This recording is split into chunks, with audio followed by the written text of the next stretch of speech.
Hey, what's up, everybody? True Boxing here. Thank you for coming back to get hit with the truth. So today we're doing the 2023 top 10s, as we are going to look at my number 2 super bantamweight in the world right now at 122 pounds, the former unified super bantamweight champion, Stephen Fulton Jr.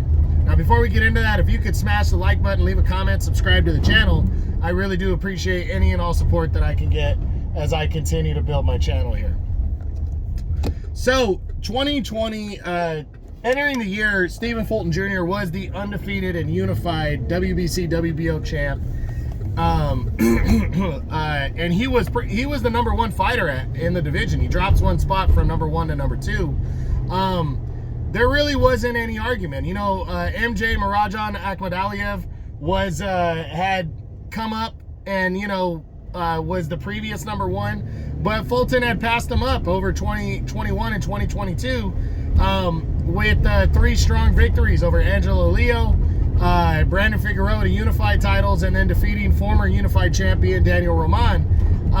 That really elevated Stephen Fulton to the top spot. And Naoya Inoue, the monster, wanted to go straight after Fulton, the number 1 guy. He didn't want to waste any time. So he set up a fight. I believe originally it was supposed to take place in May. And then I think it was Inoue that suffered an injury in training. So the fight got pushed back until late July. And Fulton would travel to Japan to challenge Inoue.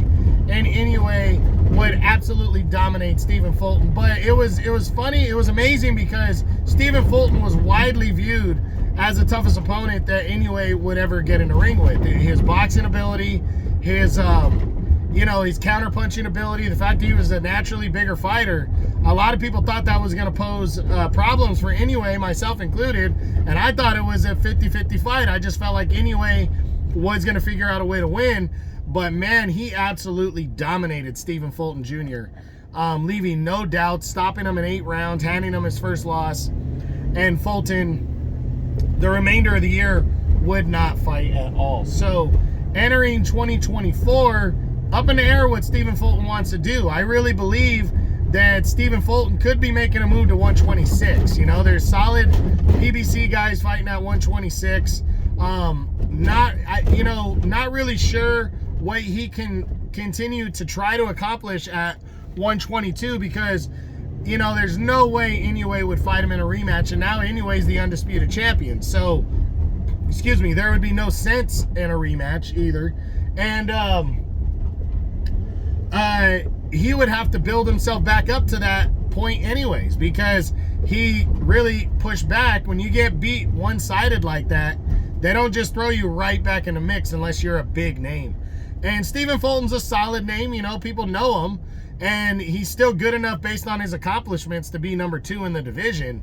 But he really, this was a major setback for him.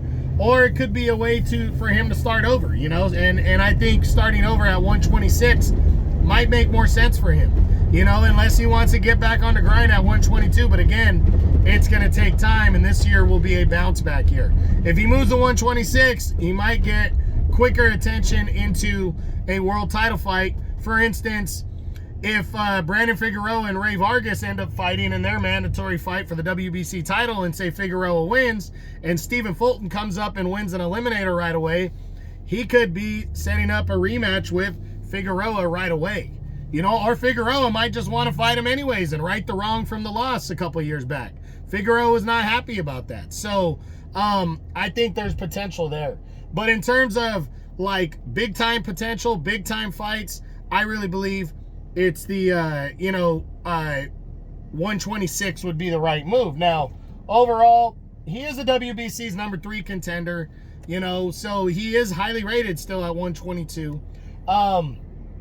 29 years old, so he's still very young, and 21-1 with 8 knockouts. So he might be able to, carry power up since he hasn't scored a lot of knockouts at 122.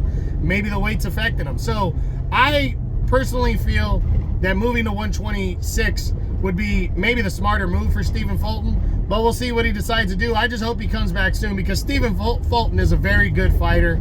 He really did accomplish a lot in those 3 big victories, because he dominated Angelo Leo over 12. He's a tough, action-packed fighter. And he also dominated Daniel Roman, who was the former number 1 in the division and the former unified champ. And the only fight that was tough for him, but I felt he won, was against Brandon Figueroa when they went at it in a Fight of the Year candidate, and he was able to pull it out as the underdog. So, 1 second. So I don't think there's aspirations for him or a chance for him to take the number 1 spot back at 122 as long as Inoue's there. But I really think a new path to 126 makes sense for Stephen Fulton Jr. But that's it. That's what I got. That's my 2023 top 10, and it's on the number 2 Super Bantamweight in the world right now at 122 pounds, the former unified world champion, Stephen Fulton Jr. Hope you enjoyed the video. If you did, smash the like button, leave a comment, subscribe to the channel. I appreciate any and all support. This is True Boxing. You've been hit with the truth.